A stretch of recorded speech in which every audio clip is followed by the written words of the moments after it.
حب الصحابة والقرابة سنة ألقى بها ربي إذا أحياني. حب الصحابة والقرابة سنة ألقى بها ربي إذا أحياني. الحمد لله والصلاة والسلام على رسول الله محمد بن عبد الله وعلى آله وصحبه ومن والاه. ومسلمين السلام عليكم ورحمة الله وبركاته.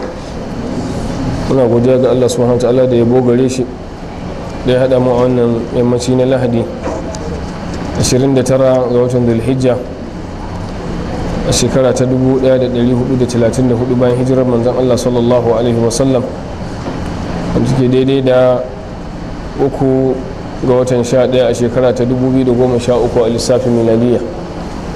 A ci gaba da karatunmu na littafin muktasar minhajis sunan nabawiyya za mu tashi a darasinmu na 57 insha Allah, wanda a makon da ya gabata inda muka tsaya shine magana a cikin martanin da malam ibn taymiya yake mayarwa ibn al-mutahhar al-hilli wajen da'awar da ya yi na cewa waɗanda suka gabatar da abubakar a matsayin khalifa kashi uku ne. Akwai 'yan neman duniya, akwai wanda suka yi ijtihadi su nemi abu su gano gaskiya ba su gane ba ko suka ƙi, akwai kuma wanda ke jahilai ne ba su ma san me ake ba, kawai haka suka bi abubakar suka zaɓe shi saboda mafi yawan mutane sun zaɓe shi. wannan dai mun maimaita mun nanata ba sau ɗaya ba an ji. to shine ya jero mana adadi mai yawa na bayan ya bayyana mana matsayin sahabbai da nuna cewa sun wuce a wasafta su da wannan irin siffofi, sannan ya siffanto mana daga sunayen tabi'ai wanda suka yi karatu a hannun su sahabban, sannan ya jeranto mana kuma tabi'an tabi'ai da kuma dai manya-manyan malaman musulunci wanda dukkaninsu in mutum bai yadda da abubakar da umar a zamaninsu ba ko waɗanda suka zaɓe su a wancan zamani, to ai lalle waɗannan mutane sun shahara a matsayin manyan malaman musulunci kuma masu gudun duniya waɗanda yake wajen ilimi dai ba za a tuhume su ba, zuhudun duniya kuma ba za a tuhume su ba. to bayan ya gama waɗannan sai yake cewa warawal baihaqi bi isnadihi an shafi'i. al-baihaqi ya rawaito da isnadinsa zuwa al-imam ash-shafi'i muhammad bin idris qala ya ce لم يختلف الصحابة والتابعون في تقديم أبي بكر وعمر. إن جاء الإمام الشافعي يسي صحابي دا تابعي باكي ɗayansu to ba su saba ba wajen gabatar da abubakar da umar cewa su ne shugabanni, su ne mafifita a wannan al'ummar. in ji shafi'i cewa sahabbai ba su ma saba ba, babu, duk sahabbai sun gabatar da abubakar da umar a matsayin su ne mafifita a wannan al'umma. wa qala sharik ibn abdullah ibn abi namir, sharik ibn abi namir ɗaya daga cikin wanda ake danganawa ga shi'anci, daga cikin mutanen kufa a cikin tabi'ai.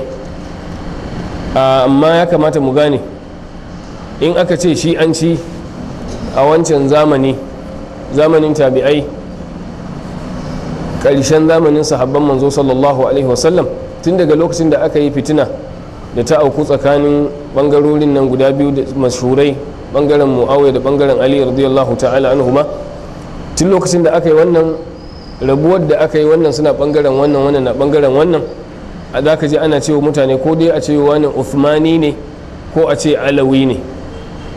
to tun daga masu uthmani su ne gefen muawiya, alawi kuma ma'ana gefen ali radiyallahu ta'ala anhu. to waɗanda ake ce ma gefen ali ana ce musu shi'atu ali, masu gefen muawiya ma ana ce musu shi'atu muawiya ko shi'atu uthman. duk ana faɗin wannan, ya zo a cikin istilahin magabata can baya. shi sa waɗanda za ka ji ana tuhuma ko ana cewa 'yan shi'a ne a zamanin can baya, to ana magana ne akan masu gabatar da ali akan uthman, shine shi'anci a zamanin farko. amma shi'anci mai aƙidu irin wanda muke gani yanzu, wanda ya samu daga baya da aka dangana shi zuwa ga waɗannan a'imma, aka ƙirƙiro wani guda 12 da kuma aƙidu na la'antar sahabbai da kafirta su, wannan ba shi ne aƙida shi'ancin da aka samu a gun magabata ba in ka ji an faɗa. Haka shi wannan Sharik ibn Abdullah ibn Abi Namir ɗaya daga cikin waɗanda ake danganawa ga shi'anci ne, ma'ana shi'anci irin wancan, wato gabatar da Ali akan wa Uthman, shine shi'anci a wancan zamanin tabi'ai.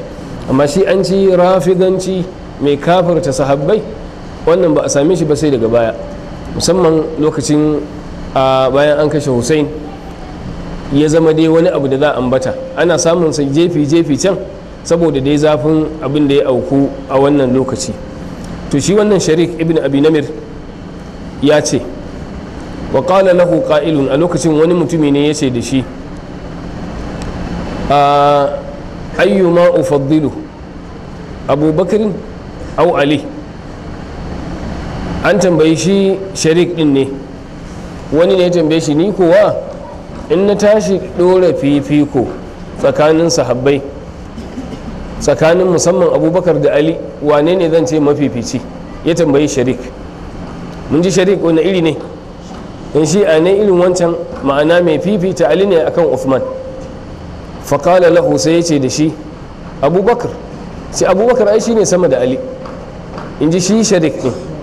faƙala lahu sa'il, sai shi mai tambayar tasa ya ce, taqulu hadha wa anta min shi'a, kai yanzu ka faɗi haka bayan kuwa wa anta, ma'ana alhali ko kai gashi dan shi'a ne, kai kana cikin mabiya alifa, ya za a yi ka faɗi wannan magana ka ce abubakar shine sama da Ali, shine mafifici akan Ali?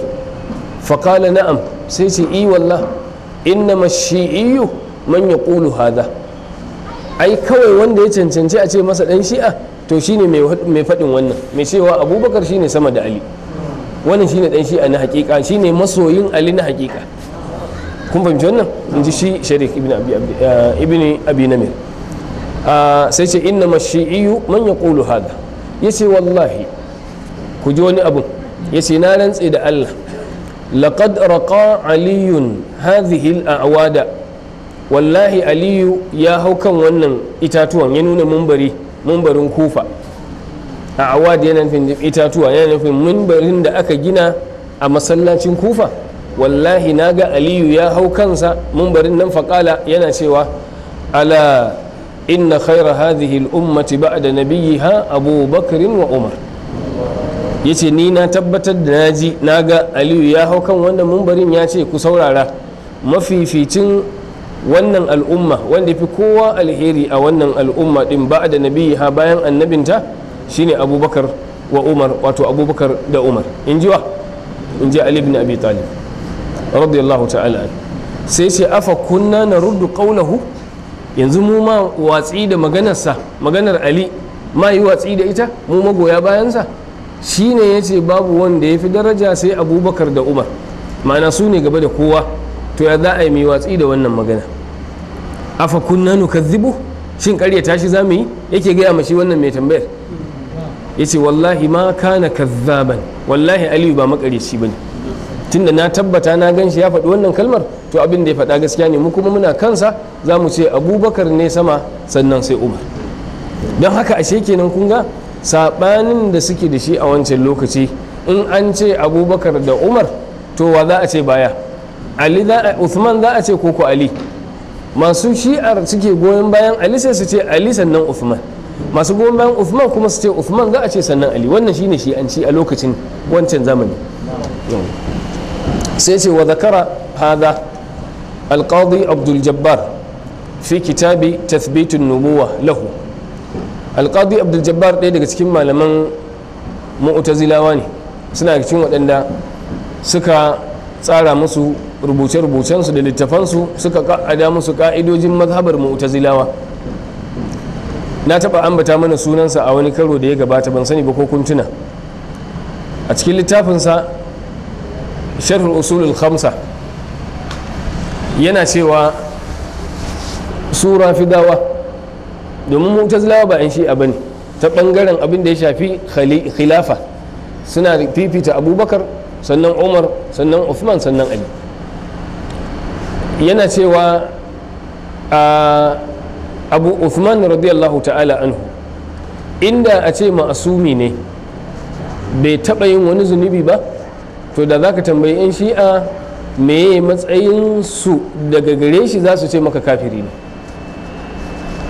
in ji shi wannan malami a wancan littafi nake ambata. me yake nufi? yana cewa abin da ya sa suka kafirta Uthman shine saboda bai yadda da Ali a matsayin khalifa bayan manzon Allah sallallahu alaihi wasallam ba.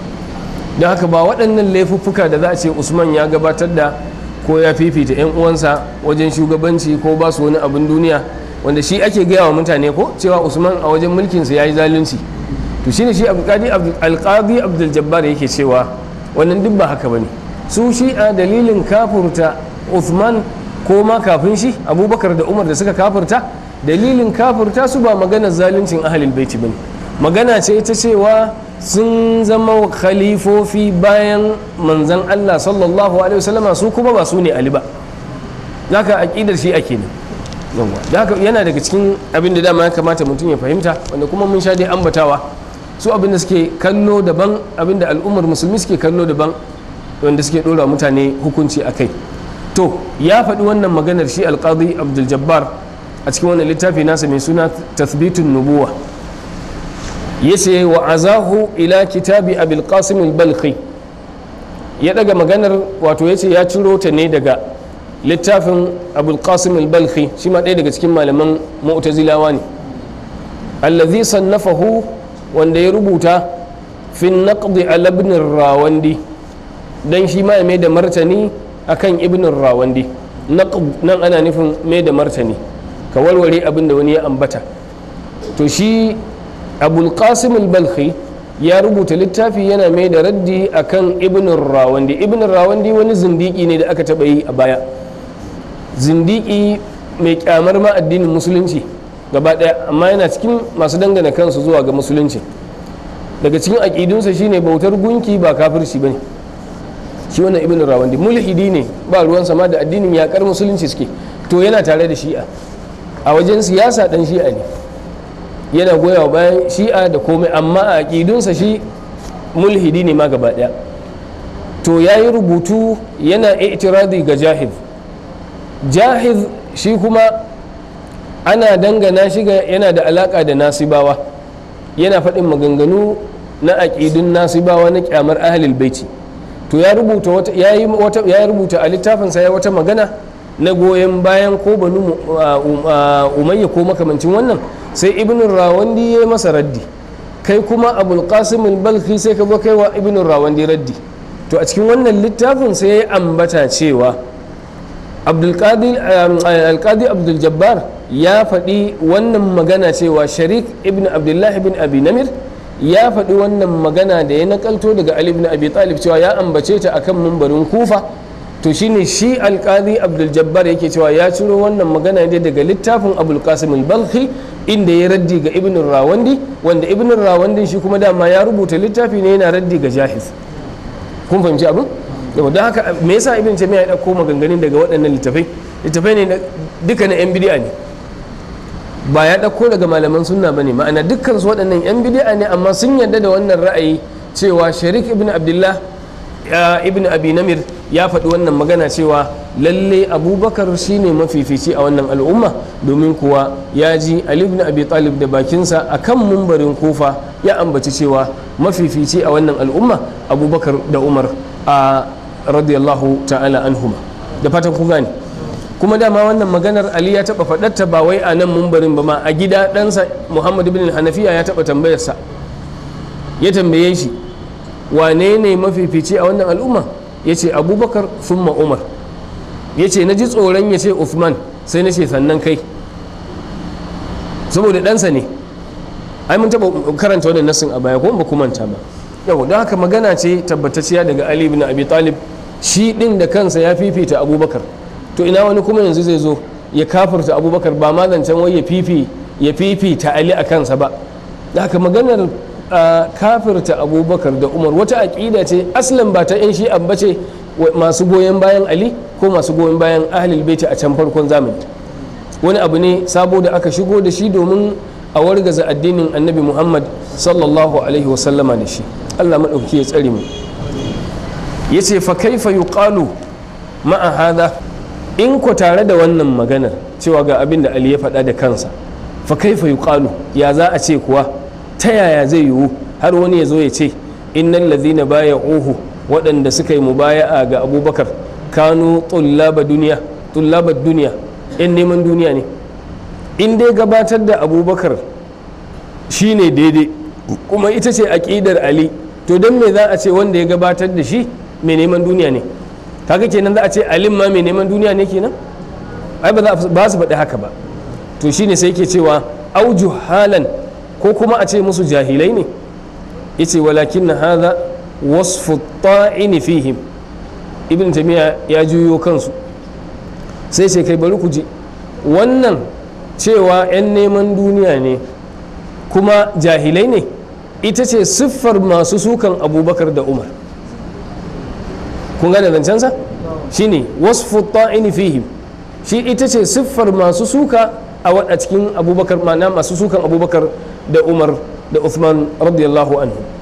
Yace fa innaka, Ibn Taymiyyah yace, ina gaya maka kai mai karatu, la tajidu fi tawa'ifil qiblati, a cikin duk masu sa gabansu alƙibla su yi sallah su ce Allahu akbar, duk masu sallah a tarihin duniya, to ba za ka sami a'azama jahlan minar rafida, wanda suka kai yan shi a jahilci ba. Jahilci da na musuluncin da annabi Muhammad sallallahu alaihi wasallam ya zo da shi, to ba wanda ya kai su jahilcinsa.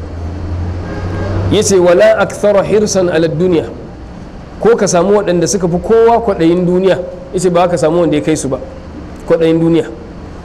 Sai ce wa qad tadabbartuhum, na lura da waɗannan mutanen, fa wajadtuhum, na same su la yudifuna ila sahabati aiban, ba za su taɓa dangana wani aibi zuwa ga sahabbai su ce sahabbai suna kaza suna kaza suna kaza na aibantawa, illa wa hum a'zamun nas ittisafan bihi, sai ka samu cewa a cikin mutane ba wanda ya kai su siffantuwa da wannan abin da suke siffanta sahabbai da shi. Kun gane wannan nan can? Duk sukan da suke wa sahabbai, to za ka ga su ɗin suka fi kowa cancantar wannan sifa ɗin. Wannan fa duk ba da kaya yake faɗi haka don son zuciya ko don zargi kamar da wani zai iya faɗi ba, gashi ya kawo dalilansa. Ya ce wa sahabatu ab'adu anhu, sahabbai sun fi kowa nisa daga wannan aibin da ake dangana musu. In kafirci ne, to waɗancan sun fi alaƙa da kafirci. In munafinci ne, waɗannan masu sukan nasu sun fi alaƙa da munafinci. Sai ce fahum akdhabun nasi bila raib, yace wallahi ba wata tantama, ba wani kokonto, su ne suka fi kowa ƙarya a duniya. Ka musailamatul kazzab, yace kamar musailamatul kazzab.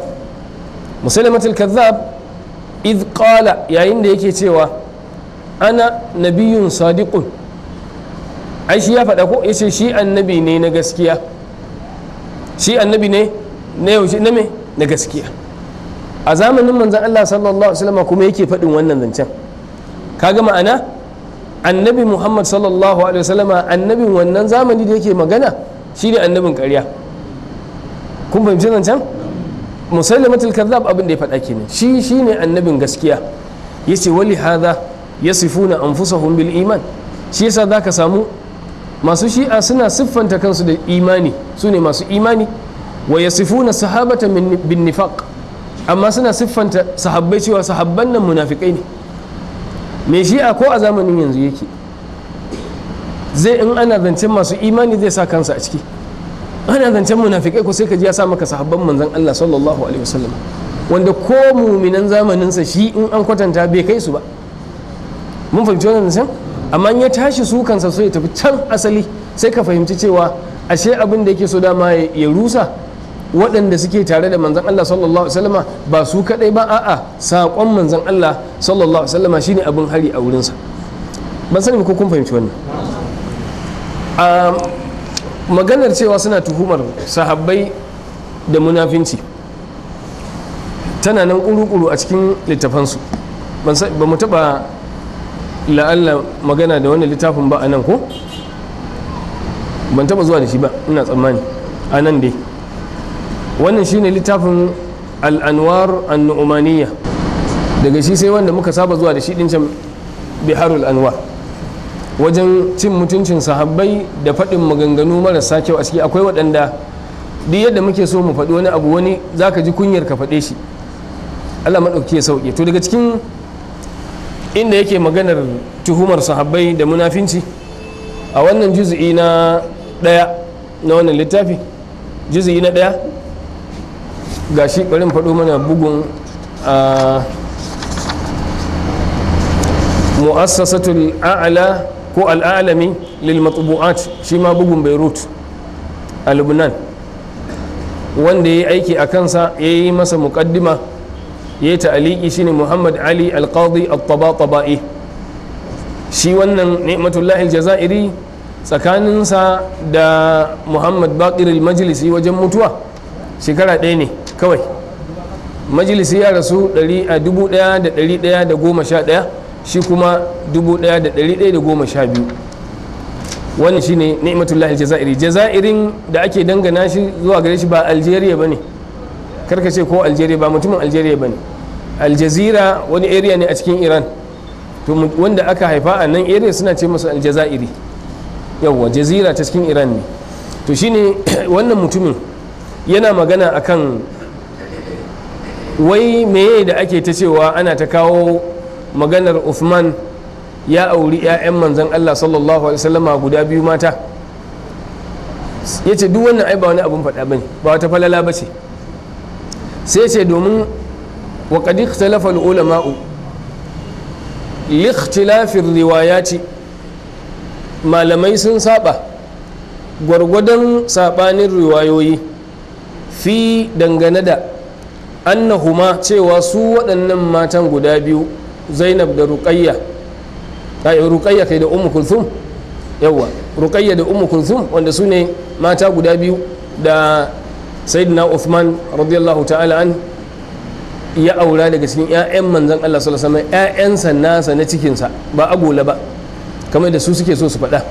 Mun san suna cewa wai Annabi sallallahu alaihi wasallam ba shi da wata 'ya mace sai Fatima, wai duk waɗancan 'ya'yan da Zainab da Ruqayya da Ummu Kulthum duk wai agololi ne, duk saboda kawai a fidda cewa Annabi ya baiwa sallallahu alaihi wasallam ya baiwa Uthman auren 'ya'yansa 2, saboda su sun kafarta Usman, ashe Annabi ya baiwa a kafiri 'ya'yansa ya aura. Don haka saboda a tumbuke duk wannan kisar aka rusa duk tarihin, aka zo aka ce ai ba ma 'ya'yansa bane. Kun fahimci wannan? Shine dama abin ake da qaumun buht, yawa waɗanda za su ƙaryata gaskiya a kuma gaskata ƙarya. To sai ke cewa hal huma min banatin nabi, shin wai su ma tukuna 'ya'yan annabi ne waɗannan guda 2? Min Khadija, daga Khadija ita ta haife su, au annahuma rabibatahu, ko kuwa agololinsa ne.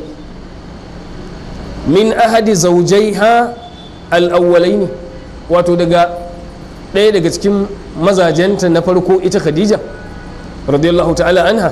Sai ce fa innahu, domin ku lamarin yadda yake, awwalan a karan farko qad tazawwajaha Atiq ibn A'iz, akwai wani Atiq ibn A'iz shi ya fara auren Khadija kafin manzon Allah sallallahu alaihi wasallam, al-Makhzumi, fa waladat lahu jariyatan, sai ta haifa masa wata yarinya. Thumma tazawwajaha Abu Hala al-Asadi, sai kuma Abu Hala al-Asadi ya aure ta har yanzu. Fa waladat lahu Hindan, sai ta haifa masa Hindu bint Hala. Thumma tazawwajaha Rasulullah sallallahu alaihi wasallam, sannan manzon Allah sallallahu alaihi wasallama ya aure ta. To sai shi wannan Jazairi yake cewa wa hadha al-ikhtilafu, wannan sabanin ma ai la athara lahu, ba wani tasiri. In ma an yi sabanin, in ba ai ba, in ma an bar su cewa 'ya'yansa ne, ba wata fa'ida da wannan zai haifar ga Uthman. Don me? Li'anna Uthmana fi zamanin Nabi sallallahu alaihi wasallam, a zamanin manzon Allah sallallahu alaihi wasallam, shi Usman kana mimman azhara al-islama wa abtana an-nifaqa. A zamanin manzon Allah sallallahu alaihi wasallam, Uthman yana cikin waɗanda suka bayyana musuluncin su kuru-kuru, suka ce la ilaha illallah, amma a ɓoye munafikai ne, ya ɓoye munafinci. Wa huwa sallallahu alaihi wasallam, shi ko sallallahu alaihi wasallam, wato manzon Allah sallallahu alaihi wasallam, qad kana mukallafan bi zawahiril umuri, dama shi ai an dora masa ya lura da zahirin mutane ne, ba a dora masa ya kwakwafi wato zuciyar mutane ba. Don haka yana ta hulɗa da su, duk bai san munafikai bane. ka halina nahnu kamar halin mu aidan sai ce wa kana yamilu ila muwasalatil munafiqin kuma dama annabi sallallahu alaihi wasallam yana karkata zuwa ga dai dan hulɗa da munafikai haka dan a zauna lafiya dan haka daukar ƴaƴansa biyu da ya bai wa Uthman duk dai hulɗar je da yake wa munafikai dan a zauna lafiya raja al-imani wai dan fatan dai a samu imani al-batini minhum dan yana musu mu'amala mai kyau ne wai dan sa ran ko a samu imanin cancan zuciyan daga wurinsu shi yasa ya ba su auren yayi mu'amala a yi saye da sayarwa ko a samu can su ce to tunda dai mutumin nan yana son mu da alheri bari mu imani a can zuciya amma shi ya san cewa munafikai ne su in ji shi wannan mutumin makarici ma'a annahu sallallahu alaihi wasallam tare da cewa manzon Allah sallallahu alaihi wasallam law arada al-iman al-waqi'iyya da a ce yana neman imani na waqi'i na hakika ma lakana aqalla qalili da abin da zai samu ma shine dan kadan imani tabbataccen imani in shi annabi ya tsaya nema to dan kadan zai samu sun imani da shi idan me ga maganan nan sai ce fa inna aghlabas sahabati domin ko mafi yawan sahabbai kun ji mafi yawan sahabbai kanu alan nifaqi dama akan munafinci suke mafi yawan sahabbai kanu alan nifaqi lakin kanat naru nifaqihim kaminatan fi zamani amma wutar munafincin tasu ce a ɓoye take a zamaninsa shi sallallahu alaihi wasallam falan man taqala ila jiwari rabbihi yayin da ya rasu ya koma ga ubangijinsa barazat naru nifaqihim sai wato wutar munafincinsu ta bayyana waje liwasiyihi suka nuna ta ga wasiyin manzon Allah wato Ali radiyallahu ta'ala anhu kun gane wannan yawa wa raja'u alqahqara sai suka juya bisa dugadigansu suka koma da bayansu suka fasa musulunci suka nuna suka fito da zahirin ko batinin nasu ta bayyana suka nuna wa Ali ibn Abi Talib wanda a rayawarsa shine wasiyin manzon Allah sallallahu alaihi wasallam sai sai walidha qala alaihi salam don haka ne ma shi alaihi salam yana nufin ɗaya daga cikin a'imma yake cewa irtaddan nasu kulluhum ba'da nabiyyi illa arba'a don haka ne ma dama imamai ɗaya daga cikin su Ja'far Sadiq kamar da suka dangana masa wai shi yasa yace mutane sun yi ridda bayan manzon Allah sallallahu alaihi wasallama gaba ɗayansu don haka yace kun gani kulluhum irtaddan nasu kulluhum ba'da nabi illa arba'ata sai mutum hudu su ne ba su yi ridda ba ga su Salman wa Abu Dharr wal Miqdad wa Ammar wa hadha mimma la ishkala fihi yace wannan yana cikin abin da ma ba wani rikici a cikinsa kun fahimci wannan nan can gashi daga wannan littafi al-anwar an-nu'maniyya naka wanda zai zo ya bata maka lokaci ya ce ai ba sa kafirta sahabbai ba sa kaza da kaza wannan tatsuniyar su suke Allah subhanahu ta'ala ya sauke wannan kadan kenan akwai wani wurin ba zai faɗi yanzu ba sai nan gaba insha Allah ma zo kansa iya dai abin da ya tsaye da mu yanzu shine maganar shin suna da'awar sahabbai munafikai ne ko ba sa yi kun ji yanzu kun karanta sai mu je sai ce wa hum a'zamu tawa'ifi nifaqan waɗannan mutanen masu shi'a sun fi kowa munafinci su kuma kun fahimci wannan dama me yake so ya faɗa shi ibn taymiya ai ya ce duk abin da suka siffanta sahabbai da su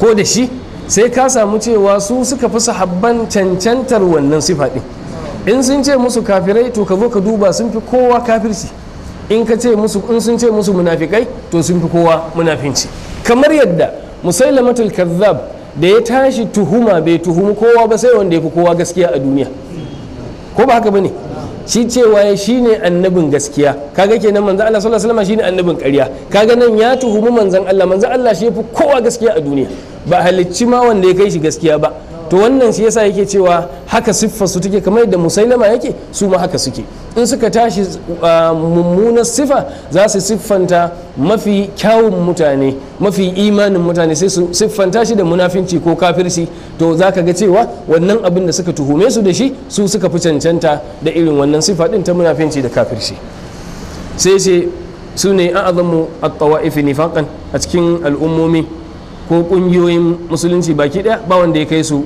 girman munafinci yace wa sahabatu a'zamul khalqi imanan, sahabbai kuwa bayan annabawa to sun fi kowa imani a cikin halittar Allah subhanahu wa ta'ala.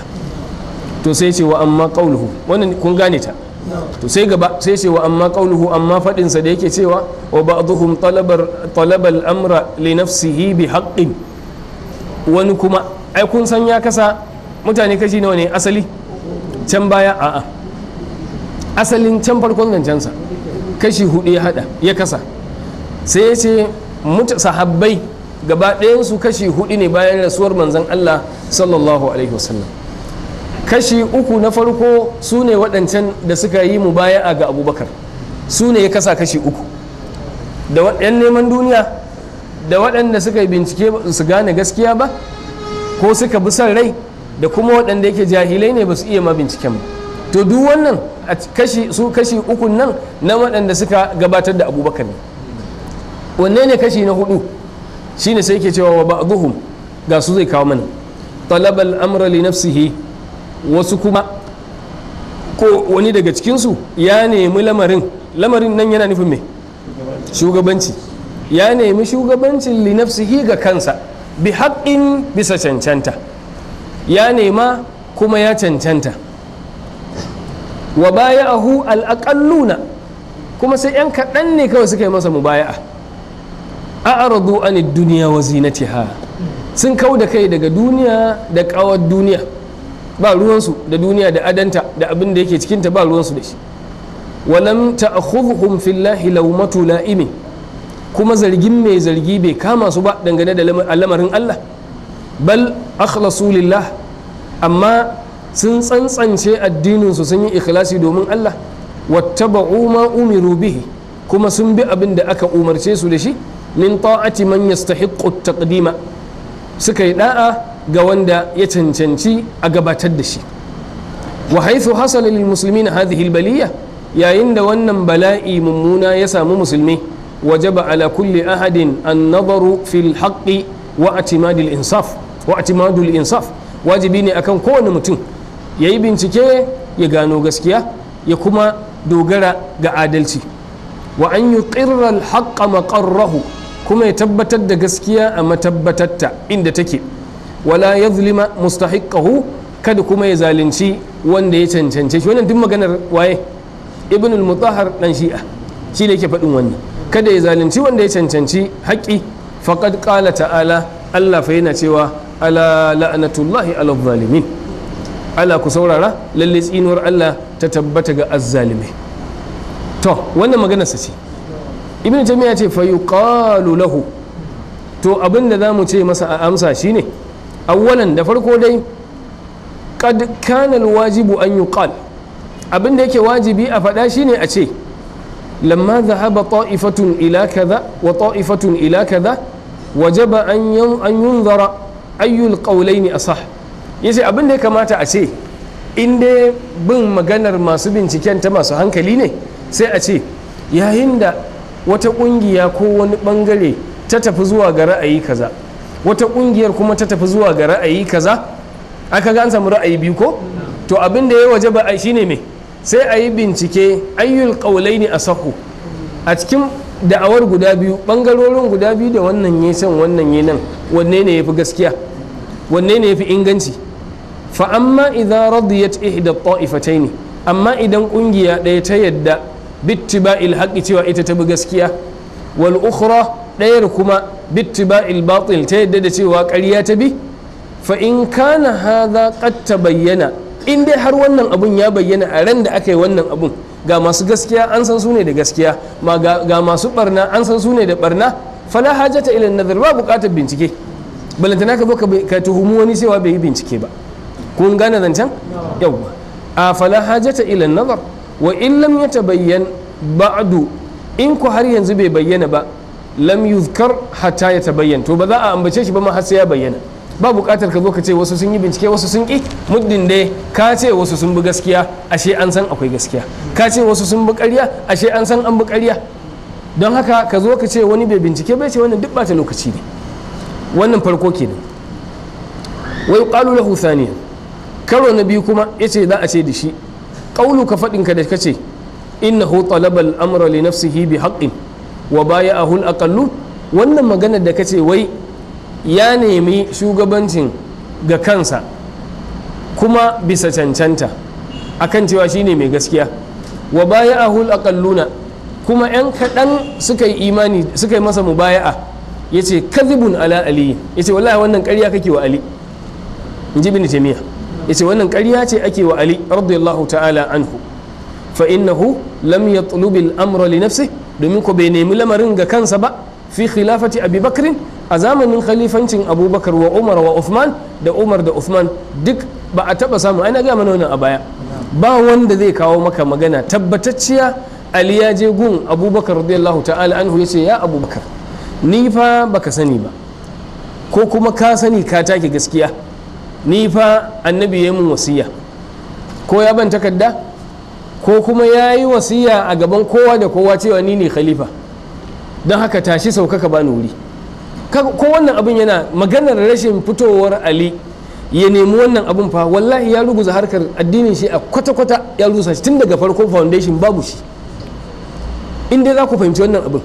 Domin abin da ake cewa an yi mi'iraji an yi kaza, na gaya mana wannan abin da ake cewa an zo za a yi wasiya za a yi rubutu an ce al'umar ya hana, wanda duk wannan ba dalili akai. Abin da aka ce an yi a hudu ba ta Ghadir Khum a kansa, kuma wai a da'awarsu akwai riwayoyi har abubakar da umar sun zo sun yi wa ali bushara ko mubaya'a da murna cewa mun yadda kai ne kaza da kaza da kaza, wanda riwayoyin da suke faɗa in akwai maganar murnar da take ciki magana ce akan abin da ya faɗa man kuntu maulahu fa aliyu maulahu, cewa kuma aliyu shine maula kulli mu'minin wa mu'mina, wannan kuma gaskiya ce har zuwa yau din nan kamar da muka karanta a baya, har zuwa yau aliyu shine maulan kullu mu'mini wa mu'mina, haka nan abubakar, haka usman, haka umar da usman.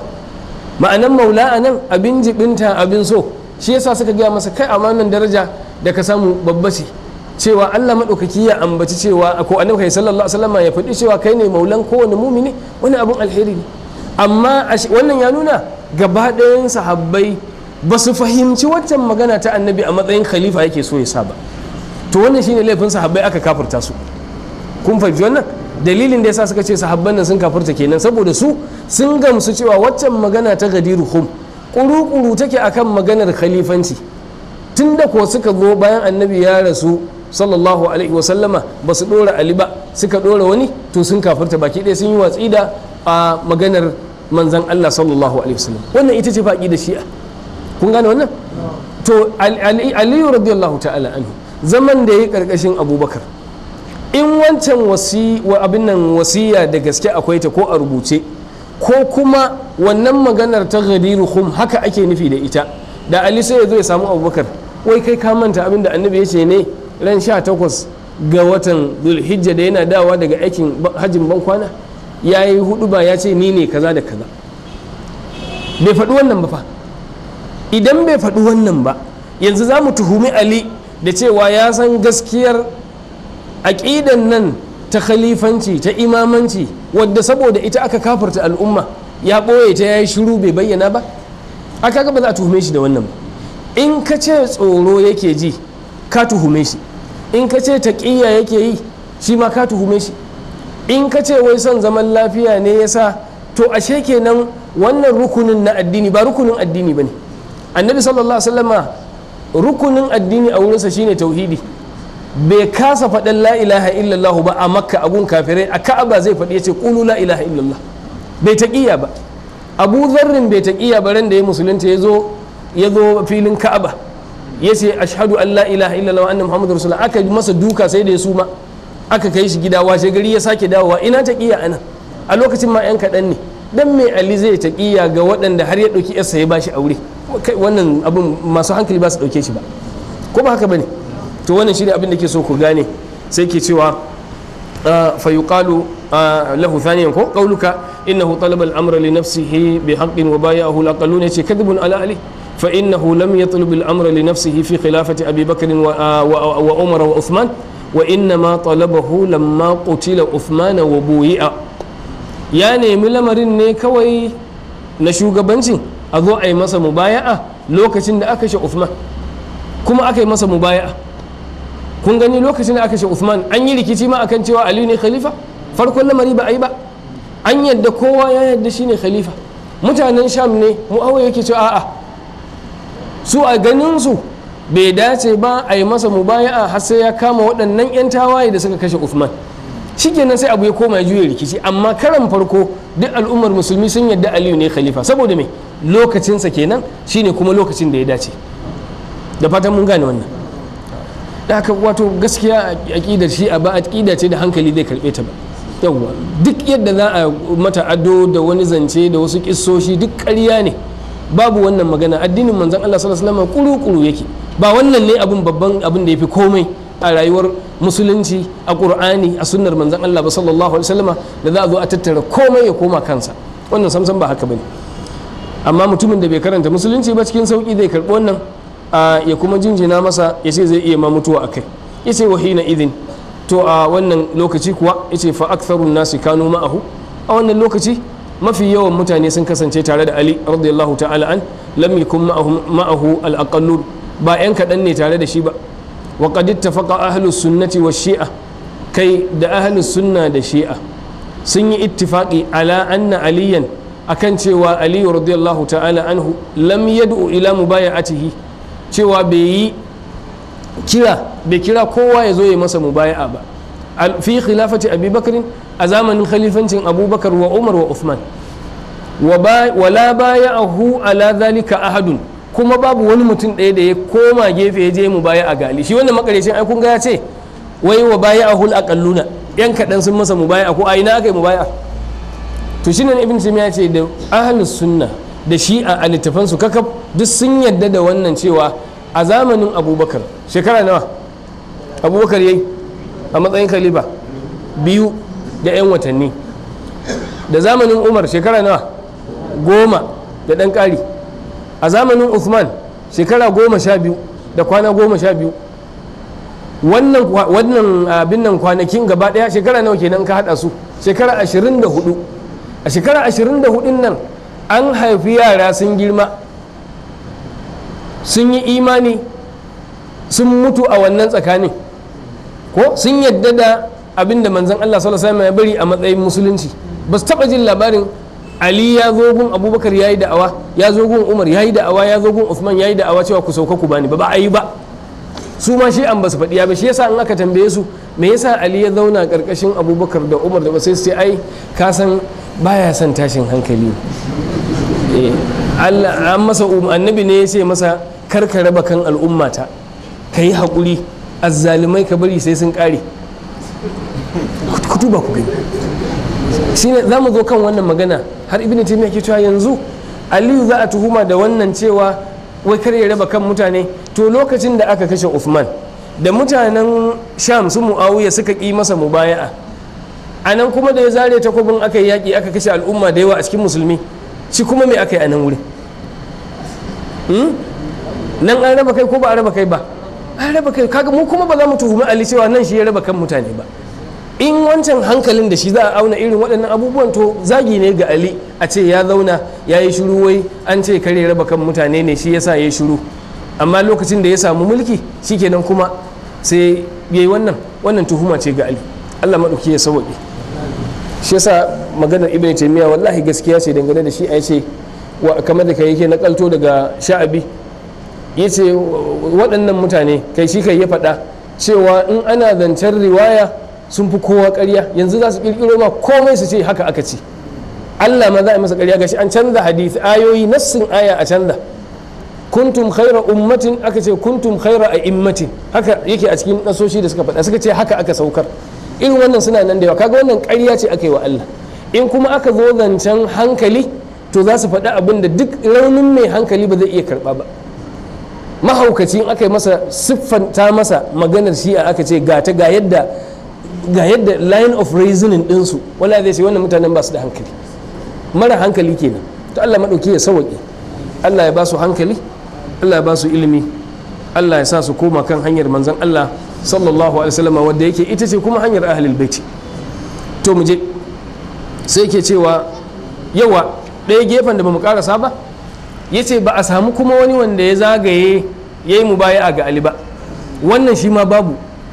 don haka hatta wannan da suka ce sun kafurta sauran al'umma sai su Salman da Miqdad da Ammar bin Yasir da Abu Dharrin su hudun nan sauran duk sun kafurta, ba inda za su kawo maka cewa waɗannan sun je sun yi mubaya'a a zamanin Abubakar sun yi mubaya'a ga Ali, babu wannan, babu.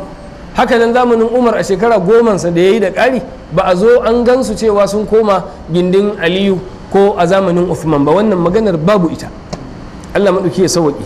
To sai ke cewa walakin nan rafidata, sai dai kuma su masu bin wannan harka wato rafidawa in shi'a tadda'i annahu kana yuridu dalika, suna da awar cewa wai yana nufin hakan, ya nufi yayi ai masa mubaya'a, ya nema din kuma ai masa mubaya'a. Wa ta'taqidu, kuma suna ɗauka cewa, suna aƙidar cewa annahu al-imamu al-mustahiqqu lil imamati, cewa shine imamin da ya cancanci imamanci duna ghairihi banda waninsa, lakin kana ajizan anhu. To gashi zancen da suke faɗa kenan, wai ai gajiyawa yayi, azzalimai ne suka fi ƙarfinsa, shine kana ajizan anhu, ya gajiya ya karaya ne ba zai iya ba. Sai ce wa hadha law kana haqqan lam yufidhum, yace wannan maganar inda gaskiya ce wallahi da bata musu fa'ida ba, ba wata fa'ida gare su a cikin wannan maganar inda gaskiya ce. Fa innahu lam yatlub al-amra li nafsi, domin ko Ali radiyallahu ta'ala an bai nemi shugabancin ba ma ga kansa kwata-kwata, wala tabahu ahadun ala dhalika, hakanan babu wani mutum da ya bi shi akan haka. Fa kaifa idza kana batilan, to yaya ko idan ma zancen ƙarya ne ba a yi ba, babu kwata-kwata zancen ba a yi shi ba, babu mutumin da ya zo ya nema ballantana a tuhumi cewa gazawa Aliyu yayi shi yasa bai bayyana ba. Wa kadhalika qawluhu, haka nan fadin sa da yake cewa baya'ahul aqalluna kadhibun ala sahabati, ita wannan ma ƙarya ce aka yi wa sahabbai, ba wasu aqalluna da suka yi masa mubaya'a. Sai yake cewa fa innahu lam yubayi' minhum ahadun li aliyin ala ahdi al-khulafa'i thalatha, ya sake nanatawa babu wani mutum daya da yawa Ali mubaya'a a zamanin khalifofin nan guda uku, Abubakar da Umar da Uthman da Abubakar da Umar da Uthman. Sai ya ce wala yumkinu ahadun an yadda'i hada, ko la yumkinu ahadan an yadda'i hada, babu wani mutum da zai iya da'awar wannan abu, babu wani mutum da zai iya da'awar cewa a zamanin Ali radiyallahu ta'ala an wasu mutane sun koma gefe a wani gida a ɓoye, ko a wani kwararo a ɓoye a wani shi'ib a gindin wani dutse sun yi mubaya'a ga Ali bin Abi Talib. Wannan ba a yi shi ba, kwata-kwata ba a yi ba. Haka in ma waɗancan mutum hudun ne to ƙarya aka yi musu. Dawa Salman da Abu Dharr da Al-Miqdad da Ammar bin Yasir, ba a yi wannan tare da su ba. Sai ke cewa walakin ghayatu ma yaqulu al-qa'ilu, mafi karancin ko matukar abinda mai faɗin magana ma zai iya faɗa ya da'awa, innahu kana fihim man yakhtaru mubaya'atahu, ka iya cewa a cikin su an samu wanda da zaɓi za a bashi da ya zaɓi a ce da Ali ya zaɓa. kun ga wannan da bambanci, ra'ayi ne na zuci, amma a wajen mubaya'a duk Abubakar suka sallama suka yi masa mubaya'a. Wa nahnu na'lamu, mu kuma mun sani, anna aliyan, cewa shi Ali radiyallahu ta'ala an lamma tawalla kana kathirun minan nasi yakhtaru wilayata Muawiya, yace mu mun sani cewa a zamanin da Aliyu radiyallahu ta'ala anhu ya zama khalifa, ma'ana a nasa zamanin bayan kisan Uthman kenan ko, to akwai da yawa daga cikin mutane waɗanda su kuma sun zaɓi ma Muawiya. kun gane wani abu? Ma'ana a zamanin da ya cancanci a ce alim ma shi aka zaɓa radiyallahu ta'ala an, akwai mutanen da ba su zaɓe shi ba ma saboda rikicin da ya auku sun koma gefen Muawiya. An yi haka ko ba a yi ba? wa wilayata ghairihi ma, da kuma wilayar wasun su ma wani ba su ba, ma'ana wani ma ba alim ba Muawiya ba. walamma buyu a Uthman, yayin da aka yi mubaya'a ga Uthman, kana fi nufusi ba'd an-nasi mailun ila ghairihi, haka nan shi ma zamanin da aka yi mubaya'a ga Uthman akwai mutanen da a zuciyarsu sun karkata zuwa ga azabu wani wanda ba Uthman ba. Da haka idan maganar soyayya ta zuci ce ba abin da ya auku ba, wannan dama akwai shi mana. Ai ba mutumin da za a ce al'umma za a ba shawara ku zaɓe shi sai face la'alla a cikin wanda suka zaɓe shi ma ba shi ya fi so ba, ƙila dan ba wani ne wanda ba shi ba. kun gane wannan? to don haka wannan ba abu ne da za a gina wata da'awa a kansa ba. Sai ke cewa fa mithlu hadha la yakhlu min al-wujudi, irin wannan ba a kasa samun sa, dole ne a sami irin wannan a lokacin da aka ce za an ba mutane wato zaben wato wani mutum a matsayin shugaba. yace wa qad kana rasulullahi sallallahu alaihi wasallam bil madinati wa biha wa ma hawlaha munafiqun. yace a lokacin manzon Allah sallallahu alaihi wasallam yana madinata, yana cikin garin Madina, a cikin Madinan a lokacin akwai munafikai a cikinta da kewayenta, kama kala ta'ala, kamar da Allah maɗauki ya faɗa, wa mimman haulakum min al-a'rabi munafiqun, cikin waɗanda suke kewayen Madina kenan daga cikin larabawan ƙauye munafiquna akwai munafikai, wa min ahli al-madinati, daga cikin mutanen Madina ma. kaga me yasa nan ya kira su wa min ahli al-madinati? saboda yana magana ne akan sukna, maganar wuri yake yi. waɗancan larabawan ƙauye ne, nan kuma cikin garin ma yake so ya ce akwai munafikai suna nan. su Abdullahi bin Ubay bin Salul aina suke? a nan suke. da haka lokacin da aka saukar da wannan ayoyin suna nan a matsayin munafikai. in sahabbai ne ko in wasu mutanen ake nufi, ba za su shiga cikin wannan ba. kun gane wannan? bayan da za a yi nan lafazin min ahalil madinati, wani ya ce to ai tunda an ce a cikin madinan ma akwai munafikan, me zai hana a zama sahabban su ne munafikai? Allah yana da lafuzan da yake kiran sahabbansa, muhajiruna wal ansar as-sabiquna al-awwalun, su yake kira, haka yake kiran su, tunda ya san kowane bangare. amma nan so yake ya nuna maganar munafinci akwai a cikin gari, akwai a wajen gari. ba maganar mai mutanen ne asali ko gaba ɗayan su a ce munafikai ba, balantana a ce gaba ɗayan su sai mutum hudu duk sun zama munafikai. wannan irin abu ne, wannan cin mutunci ga manzon Allah sallallahu alaihi wa sallama. Allah sauki. yace maradu ala nifaqi, sun doge akan munafinci. la ta'lamuhum, kai baka san su ba. wa qad qala ta'ala anil mushrikin, Allah madaukaki dangane da mushrikai ya ce wa qalu laula nuzila hadha alqur'anu ala rajulin min alqaryatayn azim. mushrikai suna cewa ina ma an saukar da wannan alqur'anin bisa wani mutumi daga cikin alƙaryoyin nan guda biyu manya, wani babba kai, wani mutum babba. azim din sifa ce ta rajul, ma'ana rajulin azimin min alqaryatayn, daga cikin alƙaryoyin nan guda biyu, suna nufin ko makka ko garin ta'if. yace fa ahabbu an yanzila alquran ko an yunazzala alquran, sun so a ce qur'ani ya sauka ne ala man yu'azzimunahu min ahli makkah wa ta'if. abinda suka so kenan a ce wani wanda suke girmamawa a garin makka ko a garin ta'if shine aka saukar alqur'ani. qala ta'ala, Allah maɗauki cewa yayi kuwa ahum yaqsimuna rahmata rabbik, shin su ne masu raba rahamar ubangijinka? wani ya nuna annabci da wahayi menene? rahama ce. sun su ne masu raba wahayin ubangijinka da rahamar ubangijinka. nahnu qasamna bainahum ma'ishatahum fil hayatid dunya, mun raba rayuwarsu tsakaninsu a wannan rayuwa ta duniya. abincinsu mun raba musu, abinda za su rayu da shi mun raba musu. wa rafa'na ba'dahum fawqa ba'din darajat, mun fifita wasu sashe kuma akan wasu sashe a cikinsu da darajoji. kaga wannan abu ashe na Allah ne.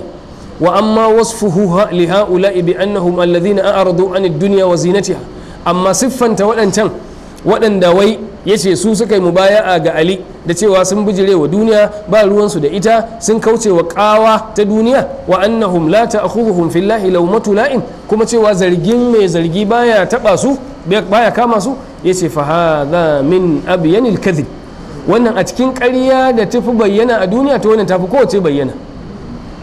kun gane wannan? fa innahu lam yura az-zuhdu wal jihadu fi ta'ifatin aqalla minhu fi shi'ati, ba a taba ganin da zuhudun duniya da jihadi, ma'ana da gudun duniya da gudun jihadi, ba ruwansu ma da jihadi, fi ta'ifatin aqalla minhu fi shi'a, a ce wata al'umma ko wata kungiya a cikin kungiyoyin musulmi masu la ilaha illallah, kungiyar da tafi kowace kyamar a yi jihadi, ba wadda ta kai shi'a. mun fahimci wannan? da gudun duniya din har yanzu. yace wal khawarij, haka ne?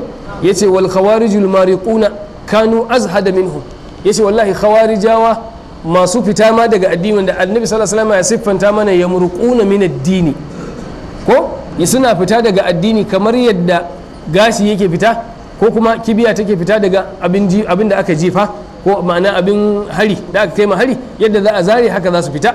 daga addini sai ce kanu azhada minhum wallahi khawarijawa sun fi yan shi'a zuhudin duniya gudun duniya wa a'zamu qitalan kuma sun fi su son jihadi da ayyaki su dama yan a mutu ne a je a mutu ko ina su ka kunga a addinin ban sani ba ko za mu zo kansa mun dai taba faɗa a baya haka irin wannan ambatan ba tare da mun karanta sosai ba daga cikin aƙidun shi'a babu jihadi tun daga imami tun daga lokacin da ya buya shekara ta 260 da aka ce wai babu shi wannan tatsuniyar yauwa to tun daga nan har zuwa yau din nan a hukuncin ka'idar addinin shi'a shine babu jihadi,